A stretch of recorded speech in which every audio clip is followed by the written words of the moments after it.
Willkommen, liebe Gemeinde, endlich ist es draußen Battlefleet Gothic und wie versprochen am ersten Tag das erste Let's Play Video von Battlefleet Gothic Armada, basierend auf dem Tabletop von Games Workshop und eine geile Umsetzung, wenn man der Beta glauben darf.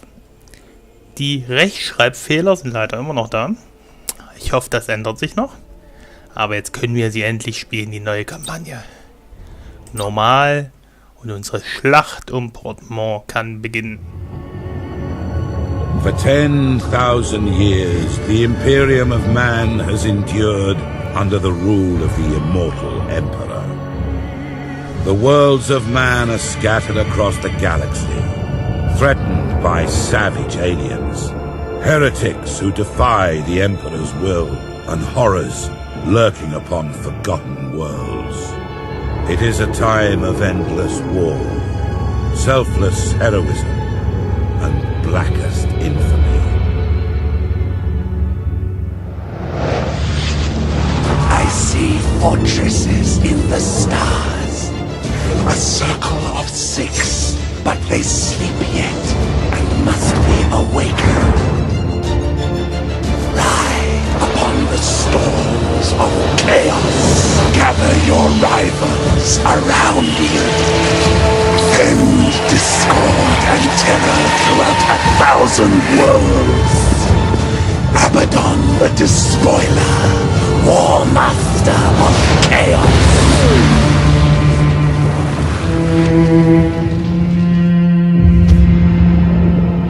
You speak in meaningless riddles. What are the fortresses in the stars? Answer me or die now! Stop this foolishness. I have consorted with creatures far more powerful than you. Speak, crone, but I will remember your insolence.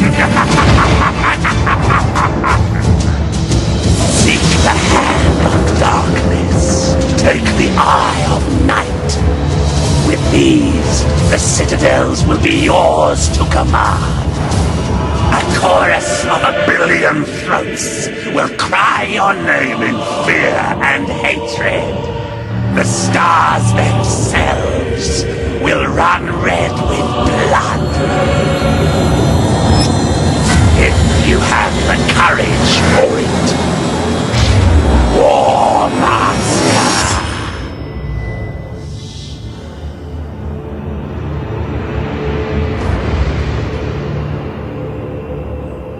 Willkommen zum Prolog vom Battlefleet Gothic. Unser Konflikt startet jetzt.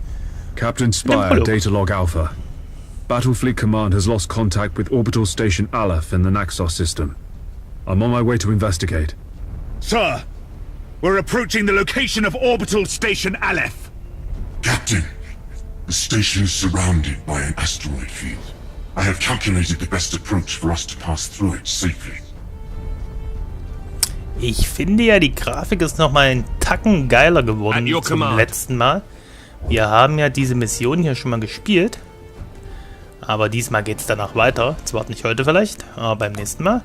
Und dann folgen wir mal den Anfeuerungen. Genau, den Anfeuerungsrufen. Go Schiff, go Schiff. Nein, den Anweisungen.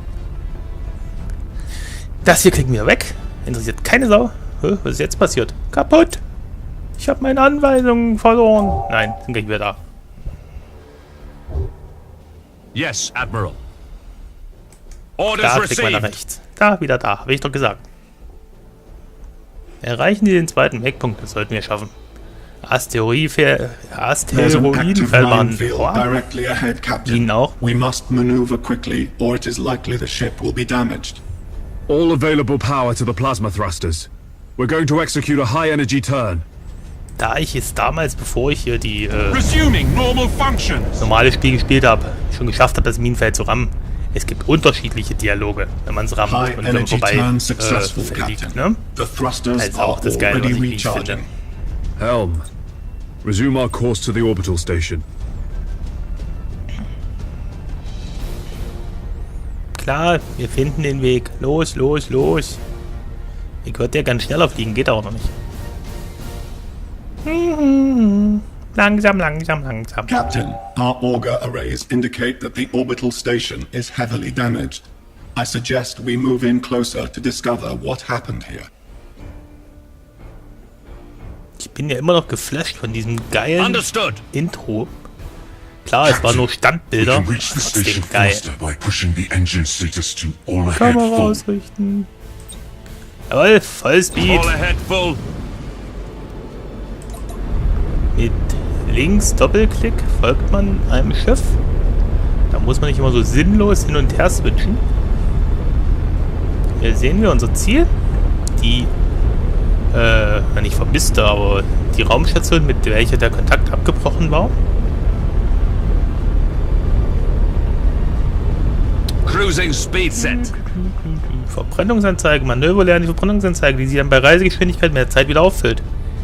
Aufpassen, wenn sie ganz leer ist, kann man diese Sondermanöver nicht ausführen, bis sie wieder voll ist. Also nicht bis ganz zum Ende ausnutzen. So als Tipp. It seems like the station has been attacked recently. The enemy may still be lurking around. Sir, I recommend dispatching some of the ship's armsmen to board Orbital Station Aleph and report on what they find. Genau, schickt die Waffenknechte. Kanonenfutter. Boarding party is underway, Captain. We're seeing several weapon impacts and signs of explosions on the bulkheads. We found the command center, sir. This place is a mess. It's full of bodies. The station's command crew. They're all dead. Act cautiously, Sergeant. I have a bad feeling about this. Der Sergeant hat keinen Namen. We found a survivor.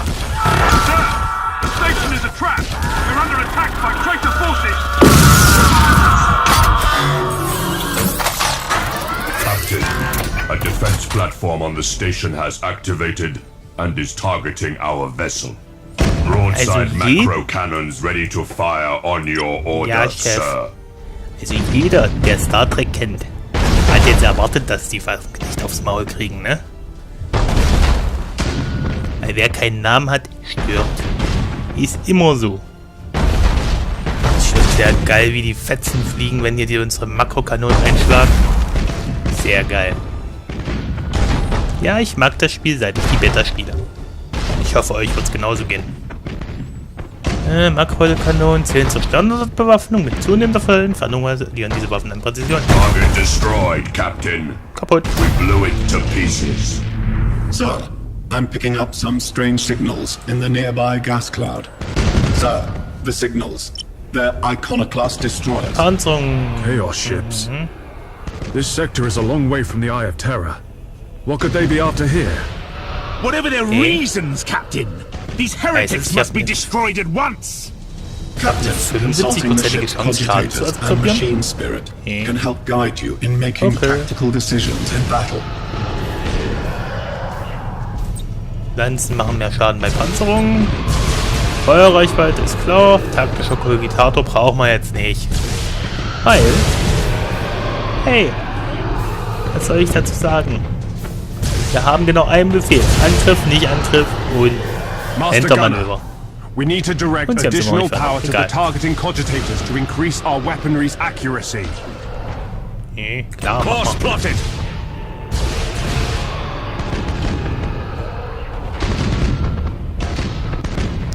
Während wir hier diese... Ist eigentlich Idolator Cruiser? Ja, Iconoclast ist teuer. Platt machen. Also, das hier ist die Imperial Navy. Das sind die Menschen, die wohnen auf Terra, haben in diesem Universum das größte aller Reiche. Das da ist Chaos, sind auch Menschen, sind Abtrünnige.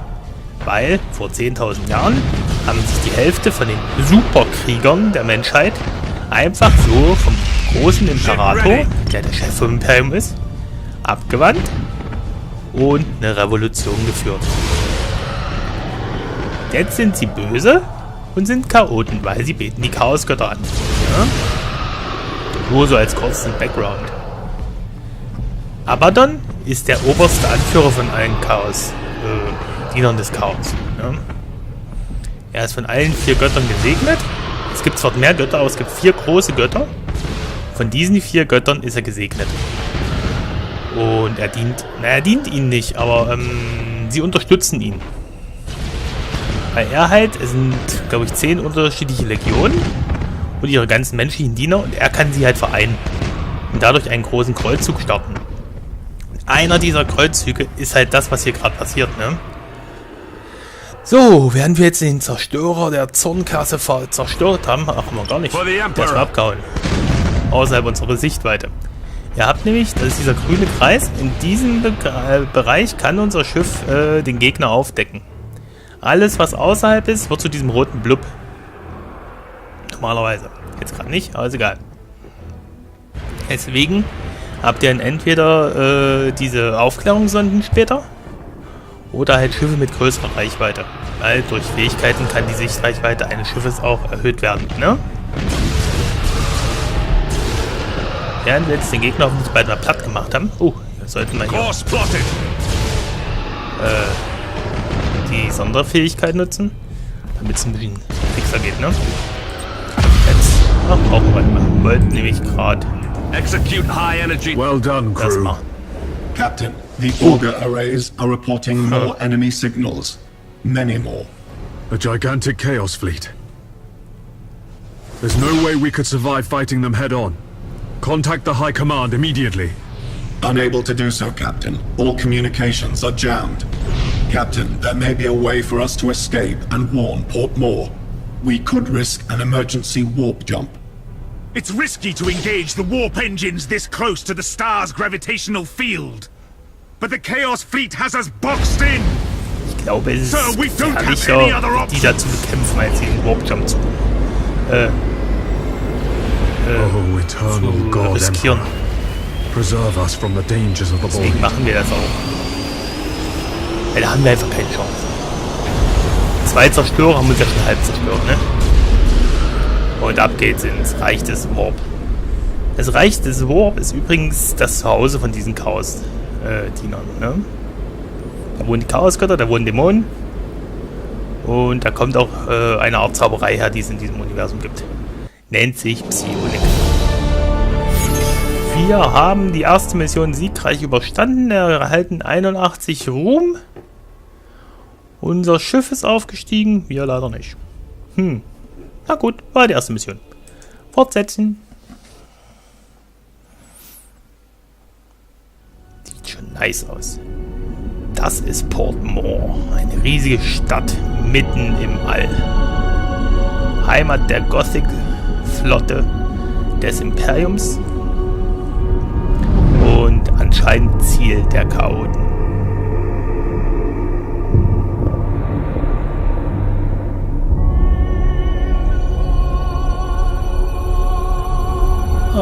Kriege ich den großen auch? Das wird mein Zweitwagen.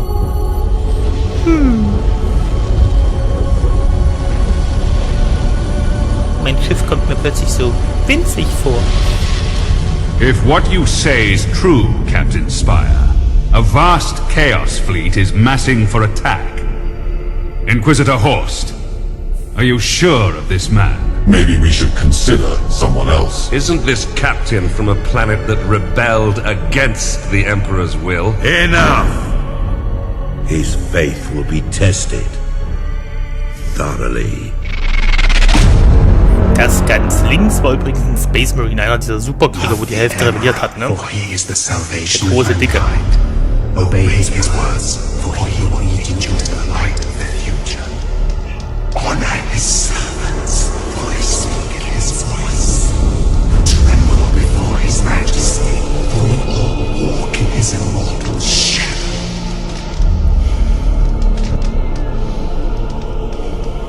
Let us begin.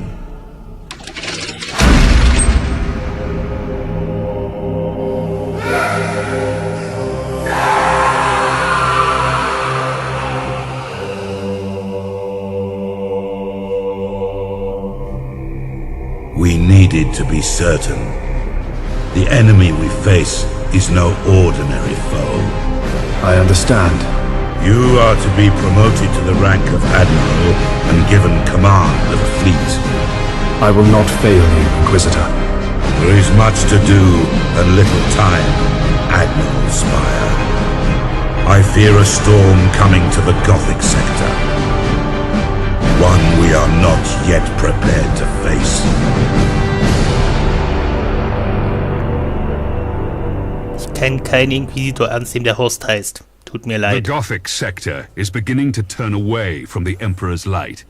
Treachery, sedition, and heresy have broken out like a plague upon our worlds. Admiral Spire, your new rank entitles you to command a small war fleet of Imperial Navy ships. It is your task to ensure the citizens of the Imperium remain safe and loyal. Ja, das ist die Karte, in der zugweise agiert wird. Ja, das ist Deutsch. Und mal gucken, was steht da. Verräter. Imperiale Soldaten, die sich gegen den Imperator auflehnen, werden versuchen, ihnen Systeme abzunehmen. Diese Verräter sind zwar nicht Teil einer Bedrohung, doch an sie verlorene Planeten bringen dennoch je nach Systemtyp Abzüge für sie mit sich. In jeder Runde besteht die Chance, dass manche Welten ihnen von der Fahne gehen. Ja, das sind diese Übersetzungsfehler, die ich meine. Ich hoffe, das wird unbedingt geändert. Geiles Spiel, scheiß Übersetzung, teilweise. Weiter. Ihr seht eine priorisierte Mission.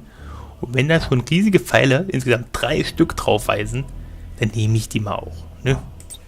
Your first assignment is to put an end to the unrest and rebellion threatening a nearby system. Jo.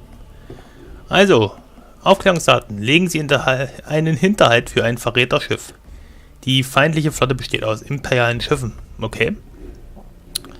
Hier dann noch die möglichen Belohnungen, falls wir heldenhaft siegen. Und wir haben 255 Punkte. Wie beim Tabletop-Vorgänger von Games Workshop wird unsere Flotte nach Punkten ausgerechnet. Das werdet ihr aber sehr schnell kennenlernen im Laufe der Mission. Ja? Also starten wir die Mission. Auf geht's. Zug 2 Battlefleet Gothic Armada. This interface helps you prepare your fleet for the next mission. At the head of every fleet is the flagship. You must select one of your vessels as the flagship for each assignment. Choose your dauntless light cruiser as the flagship for this first operation. Also, Tutorial, ganz einfach. You have another captain assigned to your command. This captain commands a dauntless light cruiser and will assist you for the duration of the mission. Add his ship to your fleet. Jawohl. Smaller ships of the escort class can provide fire support or scout for the enemy. The Firestorm frigates are a good choice for this assignment. Habt's gerade gesehen? Wegen diesen beschränkten Sichtweiten nehmen wir halt die Eskorten mit, um den Gegner zu sehen. Weil zum Beispiel Chaos hat extreme langreichende Waffen. Und da brauchen wir als Imperiale sind langsamer, haben kürzere Reichweite, sehen ihn nicht mit nur unseren großen Schiffen. Also brauchen wir Eskorten. Once your fleet is prepared to engage the enemy, you should set course for the target system at once. Das ist mir noch nie passiert, dass ich 0 Punkte habe. Tutorial sei Dank. Wir sind bereit, auf geht's. Mission Nummer 2. Admiral, the fleet has reached the last known position of the heretic ships. Their sedition must not stand. How shall we deploy our flagship? Gibst du mir doch eh vor, Onkel. Now you must select how you wish to deploy remaining ships of the line. Klingt das kleine Äffchengesicht nicht böse? Now that your cruisers are deployed, you must next determine where to place the Firestorm escort vessels. Er war bestimmt immer der Mädchenschwamm in seiner Kommissarschule. Your new promotion has placed you in command of the entire fleet, Admiral. That means you can order your captains to adopt engagement modes during the battle. These engagement modes define how your captains act in battle. You can change the engagement modes at any time. Darf ich jetzt auch mal reden? The Firestorm escort ships have powerful prow weapons. I would advise setting these ships to a frontal attack. A good understanding of each ship's weapons is the best way to know which engagement mode to use. Die lassen mich einfach nicht zu Wort kommen. Der Kommissar ist, wie damals angeblich bei den Russen, ich weiß nicht, ob es das wirklich gab, ein politischer Offizier. Wenn irgendjemand nicht in der Linie ist, dann wird er erschossen. Ne? Es gibt da so ein lustiges Buch, ich weiß nicht, ob es bei eBay noch gibt, das heißt Infantryman's Upkeeping Primer oder so ein Scheiß. Und da ist zum Beispiel auf alles Todesstrafe. Waffe verloren, tot. Munition verschwendet, tot. Bla bla bla. Imperium halt, ne? Ist wie tiefstes Mittelalter mit großen bösen Waffen. Also, wie der Onkel schon sagt, wir müssen die Fähigkeiten unserer Schiffe kennen. Dazu hier einfach mal gucken, was die Waffen sagen, ne? Und danach kann man dann hier einstellen, wie sich das Schiff im Kampf verhalten soll. Jetzt im Prolog wird uns das natürlich noch erklärt. Also machen wir, was der Onkel sagt. Frontwaffen. The macro cannons on our ships are most effective when fired at short range. Hätte ich euch auch sagen können. Makrowaffen, kurze Reichweite. Je höher die Reichweite, desto ungenauer, desto weniger Panzerungsdurchschlag. Ne? Also 3000 Now that we've deployed the fleet, it is time to root out these rebellious traitors. Warum man dann allerdings dem hier nicht auf 3000 gibt? Kein Plan. Wir machen es trotzdem. Wir sind bereit. All ships coordinate your movements. We will advance as one group at the same speed. Ich würde mir noch ein paar andere Befehle geben. Buff, buff, buff. And use it to ambush the rebel ships. Ja, Onkel. Once our ships enter the gas cloud, it should mask our fleet's emissions. Also, ihr habt's gehört. Ihr habt's gehört. Warum kann ich nicht weiter rauszoomen? Wir sollen zu dieser Gaswolke fliegen und mit Rechtsklick können wir diverse Befehle noch nicht vorher anwenden. Später geht das dann. Aber hier im Tutorial leider noch nicht. Mehrere Schiffe auswählen ist wie bei jedem Real-Time-Strategy-Game. Buff. Gruppenauswahl genauso. Gruppen anlegen und aufrufen wie bei jedem Echtzeit-Strategiespiel à la Command & Conquer, bla bla, passt in die gesehen, ne? Diese, ja, es sind Geländestücke. Nebelfelder verstecken unsere Schiffe. Hier die Asteroidenfelder verstecken uns auch, machen aber Schaden. Es gibt allerdings Sonderfähigkeiten, wo dieser Schaden dann wegfällt. Also ab ins Nebelfeld und Gegner kaputt machen. Ihr seht schon, unser erstes Schiff ist schon versteckt. The gas cloud conceals our fleet, sir. We're invisible to the enemy ships. Excellent. The trap is set.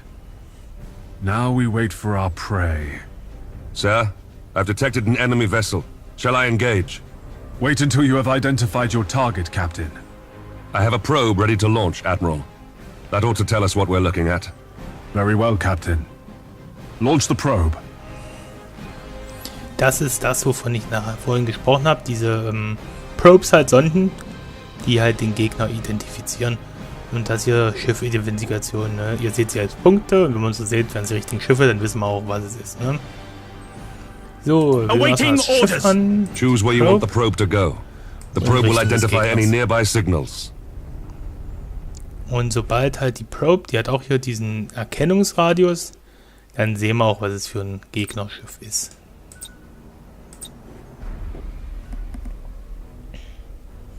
All readings are confirmed.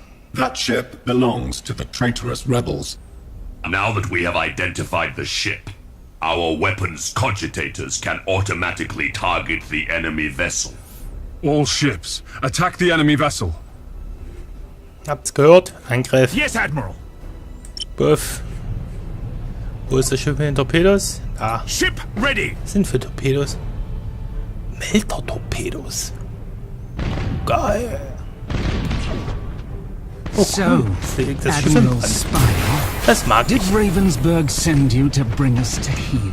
Brennende Schiffe kriegen mit der Zeit immer mehr Schaden. Galaxy besides the Imperium, Admiral. They can reward you for your skill and your devotion.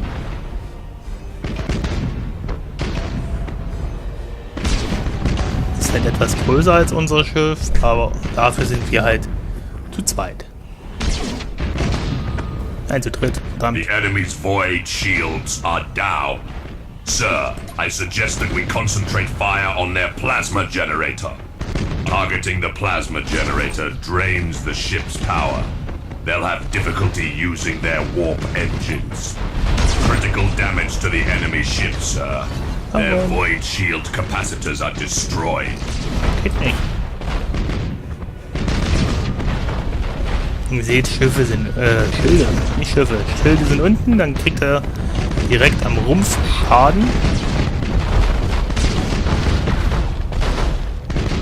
Ja, macht ihn platt. Wo ist mein Schiff mit den Torpedos? Yes, Admiral. Uff. Execute high energy turn. Los. Nein, Melter. Ich will, dass es brennt. Mit den Torpedos immer ein bisschen vorhalten. Weil sonst bringt das gar nichts. Ja, der Gegner bewegt sich natürlich auch, ne? Scheiße. Your orders. Stopp. Und fliegt nicht in eure eigenen Torpedos rein. Das ist immer sehr peinlich. Cruising speed Gerade set. im Multiplayer spielen. Und mal schön Dahl vorbei. Und er brennt, der Gegner, er brennt. Seht ihr, er brennt. This is a battle we cannot win. I'm taking my ship out of this mess. Diese Admiral, he Feiglinge. is activating his warp engines and preparing to disengage from the battlefield. This cowardice cannot be tolerated. Admiral, we must put an end to this pitiful display and make an example of this craven fool. Jetzt seht ihr, Mann. Admiral Spire, this is Lieutenant Krath. We've executed the captain and taken back control of the ship. Well done, Krath. You've been promoted to captain. Follow my orders and we'll get through this. Wenn mal ein Captain meutert und mit seinem Schiff abhauen will, erschießen und er will wieder mitspielen. Langsamer. Activating tactical cogitators. Also ich sehe schon, die Torpedos sind gleich bereit. Cruising Ich speed schieße set. Torpedos halt lieber auf kurze Reichweite ab, weil da bin ich mir relativ sicher, dass ich auch treffe. Auf lange Reichweite habe ich noch nie mit Torpedo getroffen. Lange Reichweite hat der Torpedo den einzigen Nutzen, dass der Gegner halt ausweichen muss, weil Torpedos machen doll Aua, die ignorieren Schilde, gehen direkt in die Panzerung rein. Das ist glaub mir. Awaiting orders. Nö, hat keine Sonderfähigkeit. Reparieren ein paar nicht.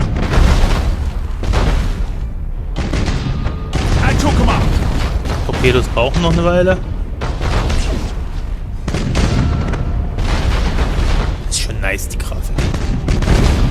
Der Gegner hat halt ein Schiff eine Stufe über uns. Jetzt kommen wir Nein, keine The Torpedos. enemy ship has activated its warp engines and is attempting to disengage. I have a strike team of Navy armsmen ready to sabotage the enemy's warp engines. We must act quickly and use the ship's teleportarium to launch the attack. Ihr seht, der Gegner versucht auch abzuhauen, aber das verhindern wir natürlich. Jetzt zerstören wir ihn. Stirb. Warum gehst du nicht aus, taktischer Kogitator? Fool! Your faith in the Emperor is as false as your courage. Ja, Silence this heresy. Schöne Runde als Abwehrfeuer gegen diese Torpedos, sehr geil. Activating tactical cogitators. Gleich ist er kaputt, gleich ist er kaputt. Zack. We Schön should sehen, keep wie es our distance einschlägt, from ne? the enemy ship, sir. It will soon explode. Ist aus gerade das Schiff, ne?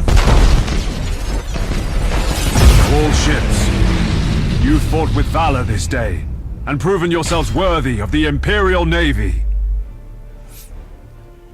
Set course to leave the system. I must report our victory to Lord Admiral Ravensburg. Wie die schon gesagt haben, wenn ein Schiff explodiert, also zerstört wird, Abstand halten. Macht euch auch Schaden, ne? Yay! Mein MK2 ist aufgestiegen und wir sind jetzt auch Stufe 2. Sehr cool. Fortsetzen.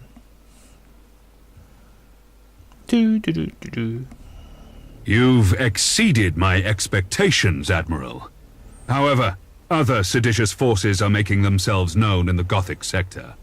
I would like you to meet Fabricator Cambrius. He is in charge of the Adeptus Mechanicus shipyards at Port Maw. Admiral, you and your fleet can repair and upgrade your vessels at Port Maw. By the Omnissiah, my tech priests stand ready to assist you.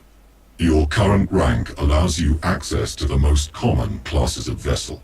As you grow in renown throughout the Gothic-Sektor, larger classifications of ships will become available. Follow me, Admiral Spire. I wish to show you the sacred shipyards of Port Maw.